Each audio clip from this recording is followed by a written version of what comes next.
Hello again, we're doing lesson 2 today. Now Barley's just here. I'm going to see if I can, well, I'm still getting used to this selfie stick. I don't know how you turn it around while you're actually recording at the same time. Anyone want to let me know? Here he is. Say hello to everyone, Barley. Now Barley's master thinks that lesson 1 was just for the younger viewers. But actually, as it happens, I discovered that I need to investigate these rods 1 to 7.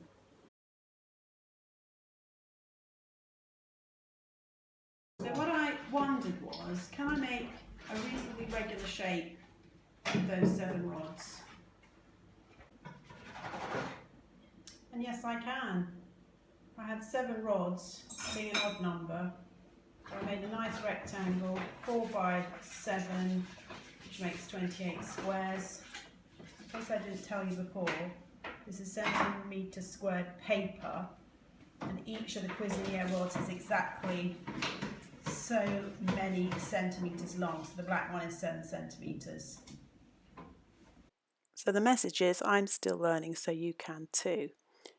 Now the objectives for today are to look at the different patterns. We've got some lovely patterns from some of our students on the street and friends, naming the Cuisenaire rods and looking at some fractions. So let's start by looking at some of the patterns. We've received a nice pattern from Millie. I love the symmetry of this one. And a rainbow from Poppy. That's very colourful. Thank you, Poppy. Not a pattern, but another one of Barley's friends. Do you know who this is, who lives on the street? Okay, some other patterns you could make with the 7 rods. You could make what is commonly called a staircase. And then adding the last 3, taking it up to the orange rod. That would make the longer staircase. You could rotate the pattern to see what happens. Discussing addition, multiplication, angles, all sorts of things you could discuss there. And getting back to where you started after 360 degrees. And what shape is this? What's its area? Another investigation. Let's look at naming the rods. Okay, we talked about colours. I often use POG for peculiar, obvious, general. What are the obvious names for these rods? I suggest you pause the video here and discuss some names with your homeschooler and send me some of your ideas. I think the obvious names are 1 to 10. Why do you think that might be? What names did you come up with? Why don't you send me some? And what about a peculiar name? And by that I mean a name that you didn't immediately think of.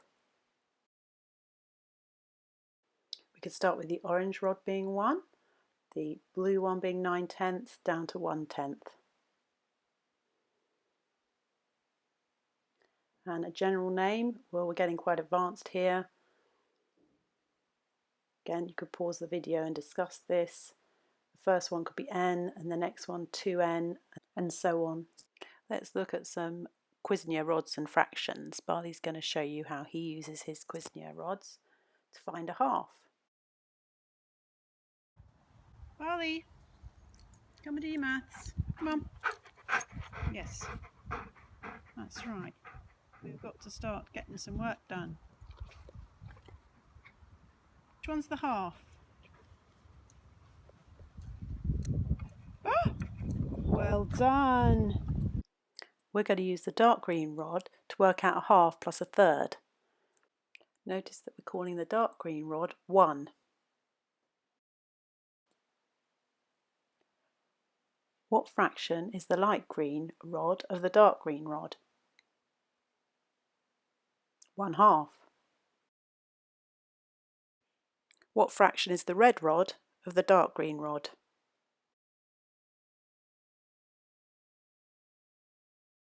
1/3. So the light green is a half, the red is a third. What fraction are the white rods of the dark green rod?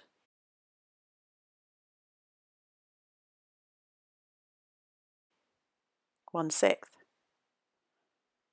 Putting the light green and red together, that's 5/6. Well done for sticking with it. So to reflect on your lesson today, you looked at patterns with Cuisenaire rods. Remember to spend lots of time investigating the rods so you become more familiar with them. And then thinking about how you're going to name the rods. Are you going to call them by their colour?